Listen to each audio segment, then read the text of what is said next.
Всем привет! Итак, мы продолжаем радужный челлендж. Я строю квартиры в разных цветах радуги. Сегодня у нас на повестке зеленая квартира, которую я очень сильно ждала, потому что это мой любимый цвет, и я очень сильно волновалась перед тем, как начать, собственно говоря, это все строить, потому что я как-то чувствовала больше ответственности перед этим цветом, чтобы сделать именно эту квартиру самой лучшей, самой красивой. Из-за этого, кстати, я взяла вот эту большую квартиру с балконом. Она одна из моих любимых. Жить в ней тяжеловато, потому что она требует ремонта, и поэтому там вечно то крысы, то кто там, тараканы, то капает. В общем, постоянно какие-то проблемы. И в долгосрочной перспективе это, если честно, выматывает. То есть, когда у вас симы здесь живут, конечно, это тяжеловато. Вот. Но для постройки она, конечно, идеальная, эта квартира. И вот этот балкон, это вообще что-то уникальное. Я до сих пор удивлена, что они сделали нам такую квартиру, потому что в Evergreen Harbor тоже есть квартира с балконом, но балкон не функциональный вообще. То есть там, по-моему, даже сим не дверь не может открыть, ничего. Не то, что даже поставить туда что-то можно, в общем, вообще никак, нигде и незачем. Ну, по факту типа есть, а здесь прям такой функциональный, в общем, очень круто. Так вот, когда я приступила, да, балкон у меня оформлен как дом, получается, потому что я подумала, все-таки как-то он с внешней стороны. Можно было, конечно, зеленый, но, в общем, это было бы очень некрасиво в сочетании со стенами, зеленый пол. Ну, такое себе было, поэтому я так оставила. Но вся мебель там будет в зеленом, в зеленом цвете, в зеленом стиле. Вот, и когда я вот отделила, отфильтровала все по признаку, я поняла, что в Симсах не так много отдельно зеленых предметов, и я немножечко так была лучшего мнения, честно, о том, чтобы сделать эту квартиру красивой. И, в общем, я тут пару раз уже бросала эту квартиру, нервничала, потому что мне казалось, что предметов гораздо больше, и вообще я могу красивее, оно все не впопад. Но опять та же самая проблема, что из одного и того же набора редко встречаются, цвет встречается один и тот же. Зачастую, когда вы фильтруете по цвету, у вас все разномастное, все из разных наборов, и оно не всегда хорошо сочетается, но потом я как бы себя взяла в свои ручонки, потому что, я строитель и не строитель, я тут дизайнер интерьера прохожу, я уже должна быть профессионалом, поэтому даже из очень разномастного набора я могу, я уверена, что я могу сделать что-то достаточно симпатичное. Не могу сказать, что супер стильное, но достаточно симпатичное, в чем, что можно показать, в чем можно жить. Я думаю, я справилась с этой задачей. Но, повторюсь, это было вообще не развлечение, в смысле того, что как-то это мне тяжеловато давалось. Вот. Я, если честно, с ужасом сейчас думаю о том, что следующая эта квартира будет голубая, потом синяя. В Симсах можно отделить только синий, то есть мне нужно будет выискивать. То есть мало того, что ограничено синим, так еще среди синего нужно найти голубой. Да, я помню, что там есть определенные предметы, которые ближе к голубому, а какие-то прям такие темно-темно-синие. Я даже подумывала о том, чтобы совместить все эти квартиры, в смысле сделать типа одну квартиру на два цвета. Пока не знаю, сделаю я это или нет, мысля такая есть, потому что мне кажется, конечно, очень мало будет предметов, и так мало, еще вдвойне меньше. То есть, скорее всего, голубая квартира будет такая в стиле минимализма. То есть там будет очень мало предметов. Потому что зеленый-то, мне казалось, что это достаточно такой популярный цвет, а оказалось, что там тумбочек нету, то того нету, то всего нету. Такого, чтобы подходило под все. Вот. В общем, зато здесь наконец-то мне удалось какое-то увлечение для персонажа придумать. То есть у меня здесь есть кабинет, где есть электрическое пианино. Оно есть в зеленом цвете. Я даже не знала об этом, что оно есть в зеленом цвете. Но помнила, что они там есть разноцветные. То есть там есть классический черно-белый и какие-то еще цветные.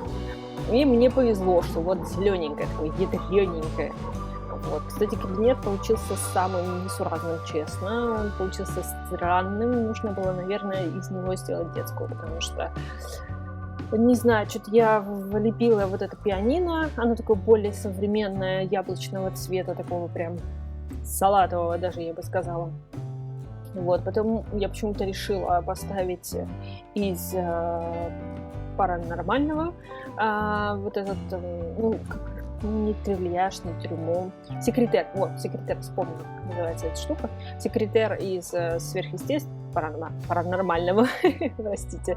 Вот. И он как бы задает определенный тон, а потом я еще всунула туда из студенчества книжную полку, она больше подходила к синтезатору, чем к этому столику. Ну, то есть, как бы, вот сейчас я вижу, когда по прошествии времени уже со стороны немножко так посматриваю, то, конечно, секретарь был здесь вообще ни к селу, ни к городу.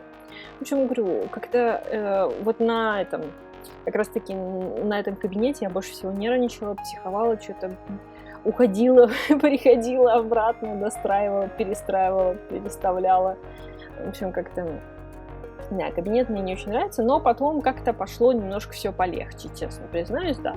Потом я немножко успокоилась и подумала о том, что, как-то я поверила в себя, в свои силы, что у меня все получится, я совсем справлюсь, и как-то немножко получше пошло. И мне кажется, кухня получилась достаточно хорошей, да и... не обеденная, забыла. Обеденная на балконе тоже получилась вполне себе приличная. Она получилась такая живая. Хорошо, что я вспомнила про вот эти зеленушки. Они мне очень нравятся, когда на столе стоят. То есть он какой-то такой вот не в горшке цветок, а именно просто на самом столе лежат какие-то веточки, листочки, лепесточки, они симпатично смотрятся, они как-то так оживляют картинку. Вот. И камин чуть мне захотелось, и я вот вспомнила про то, что есть вот этот самый праздничный, и он как-то вот, он такой весь немножко тёвый, он как раз-таки хорошо вписался во всю эту обстановку, тоже такой немножко странный, с какими-то разномастными диванами. Вот еще с диванами я тоже мучилась, потому что мне и тот, и этот нравился, я никак не могла выбрать из них ничего. Потом в какой-то момент я начала вытаскивать вообще все зеленое, что есть. Но в итоге, кстати, ни одного этого, как его называют, ни одного буфета я так и не поставила. Вот. Как его называют? Буфет его называют. Потому что я все тулила, было несколько красивых цветов этих буфетов, на удивление, но все никак и все не то. Вот. В общем, намучилась я немножечко с этой квартиры, потому что я чувствовала ответственность, что это мой любимый цвет. И, кстати, на аватарке этого канала у меня зеленоволосая Синька неспроста. У меня, на самом деле, у самой зеленые волосы. Кто хочет убедиться, может перейти на мой основной канал. Я там воочию, в смысле, лично там рассказываю полезные всякие штуки по обучению. Ну и как бы меня там видно. Здесь пока только мой голос, поэтому можете, кому лень переходить, можете поверить мне на слово. У меня зеленые волосы, потому что я очень люблю зеленый. Ну, кстати, одежды зеленой у меня, мало. Как бы по сравнению с обычными людьми, можно так сказать, то, может быть, немножко больше, но не радикально. Вот. А вот вся моя любовь выплескивается в основном на мои волосы, которые уже достаточно давно такого цвета. Достаточно экстремального, потому что у меня не темный, а достаточно яркий оттенок зеленого, которого я очень долго добивалась, именно конкретного оттенка, чтобы он был не слишком холодный, не слишком теплый, не слишком темный, не слишком светлый. В общем, это такая целая наука. Так вот, вернемся в постройку. Что у нас здесь? У нас здесь достройка гостиной. В общем, вроде бы мне нравится, вроде бы мне не нравится, не знаю. Я немножко не определилась с этой квартирой. Вроде бы я так немножечко разошлась, размялась и все такое, но все равно. Что-то там не нравится, что-то здесь не нравится. Опять-таки разные оттенки зеленого, которые не всегда сочетаются друг с другом. То есть есть какие-то более холодные, более теплые, более такие землянистые оттенки. В общем, они немножко так диссонируют друг с другом. Но в целом более-менее мне удалось что-то такое сочетать вместе. Вот. Еще, повторюсь, у меня такие страшные мысли по поводу голубой квартиры. Не знаю, подскажите, возможно, вы мне, что лучше сделать? Две, совместить голубую с синей, или все-таки напрячься и сделать отдельные квартиры, постараться применить все свои какие-то внутренние ресурсы, не знаю, что можно задействовать. Танцы с бубнами потанцевать, чтобы у меня все получилось. Вот. Не знаю, что, но что-то должно получиться. Вот. Я пока немножко на распутье. Я буду строить через пару дней, так что у вас есть шанс повлиять на это дело. Так что, возможно, вы мне подскажете. А еще выяснилось, к моему неожиданному удивлению, что из нового набора вот эта кантри-кухня, или какая-нибудь кухня, короче, она, оказывается, имеет два оттенка зеленого. Два, вы представляете? То есть просто разработчики нас балуют, потому что раньше, один оттенок, только вот такой современный гладкий там был набор, там очень много разных цветов, да, согласна, там несколько оттенков розового, там больше розовый типа с темным деревом сочетается, розовый с белым, там еще что-то, такие вот варианты, а тут прям такие подтона, подоттенки разных цветов, это круто, то есть там, по-моему, целых 3 синих, если я не ошибаюсь, то есть там как-то совсем темно-синий, голубой и такой больше лазурный, по-моему, есть в этом наборе. То есть вообще это какой-то крышесносный вариант. Просто я что-то как-то до этого не заметила. Я видела, что зеленый, я его использовала. Оказывается, немножечко разный. То есть и оттенок зеленого чуть-чуть отличается, и там оттенок столешницы отличается. В общем, я продолжаю просто сезон открытий, потому что я уже говорила о том, что когда вот фильтруешь по цветам, они же, предметы раскладываются, то есть они собраны, и вы сами выбираете цвет, а так они вот полностью разбираются поштучно, так сказать.